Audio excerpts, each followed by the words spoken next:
Hey, thank you all for coming. Are there any questions? No, actually, the reason that I am here today is because Tom is just amazed that I am so loud in a crowd, that in a large room that I can speak up and be heard. And I was taught at a very young age how to do this. And every one of us, with the exception of a few, are born with a voice. And that voice matures through our adolescence and into our young adult stage, and then it basically is what it is. In order to be heard, you want that person on the back row to understand what you're saying. So you have to project. And that means that you have to speak in a manner that the person on the back row is not cheated by what you are offering. Whether you are talking, acting, singing, whatever your motivation is, you have to project your voice to that person in the back row. They paid the same price as the person in the front row, and they deserve to hear what you're saying. So much. Well, when I was 14 years old, I was born and raised in Brooklyn, New York. When I was 14, I kind of listened to one of our area radio announcers. And I went as a field trip to go meet the guy, and he looked nothing like what he sounded like. So I asked him about that, and he said to me, listen, radio is defined theater of mind. And so when he said theater of mind, I just said, well, hey, I can't be an actor, I can't be an on-air personality, but the voice just became something of a development over years, and I went to school for it. That was Ted Williams. He was a down-and-out former radio announcer. Radio announcers are not born, they are nurtured. As I said, we all are born with a voice, and it matures through our young life until we become adults, and then it's pretty much set in. And he did not wake up one morning with that voice. He heard someone else that he was very impressed by, a radio announcer, a TV announcer, someone with a voice that he wanted to emulate, and he practiced that over and over until it got to the stage where he is today. Almost anybody can have that voice if you want that voice. You can train yourself to have a similar voice. The majority of us use about half of our lung capacity on a regular day. Regular breathing, regular life, we only use about half of our lungs. Actors and singers are trained to use the majority of their lungs. They breathe deep so they have air capacity to carry either their acting phrase or their singing phrase. And then we all have a muscle called the diaphragm. And that muscle is used to support and sustain that airflow coming out of our mouth.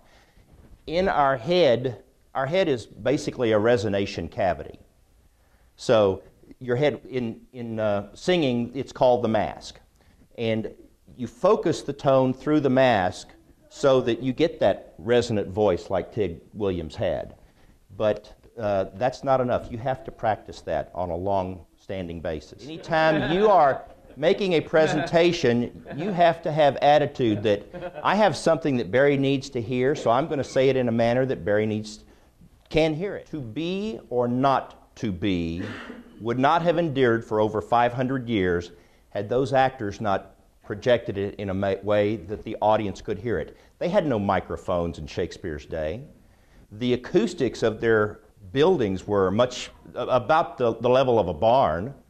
So the actors had to do it all on their own. The microphone is the death of acting, because so often, and just as in the high school production, a lot of times younger actors are depending on amplification in order to be heard. The greatest compliment that any sound man has ever given me is, I don't have to worry about you. I'll worry about them, but I know that I'm going to hear you.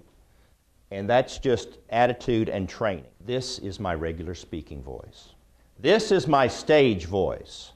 There is what's called a stage whisper that you can still hear, but it doesn't sound like my regular speaking voice. And at times you need that technique of the stage whisper. Are kids in the back of the room? That's really a great question, Eric, and I don't know that there's really an answer for that. It's just like the shot in basketball. It's a feel for it. This room, all this glass, it's a pretty live room. We're in a very confined space. in the meeting room over there at the community center. It's a great big room. Sound goes everywhere. It's hard to hear even when you've got amplification. So you really have to speak up.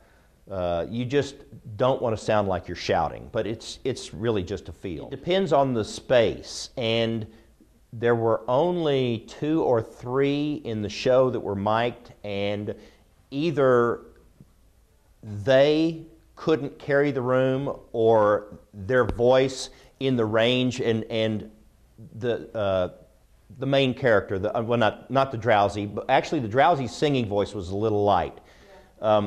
Janet Van de Graaff, the ingenue, her singing voice, the range for some of the songs took her into the lower part of her register, and that got lost without amplification.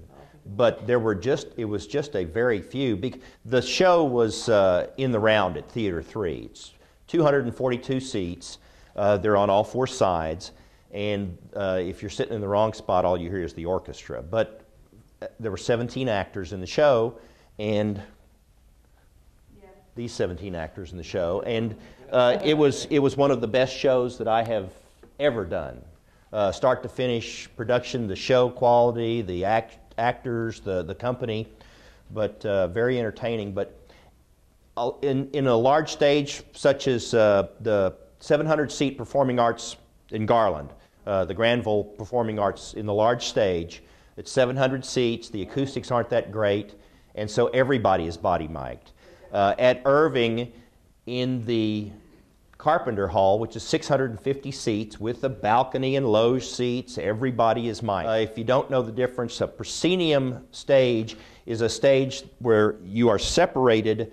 The stage is separated from the audience. It is elevated, and you have the proscenium, which is the frame around the stage. A thrust theater is where the theater goes right up to the audience, and I could get right in Barry's face, sit in her lap if I wanted. James, thank you.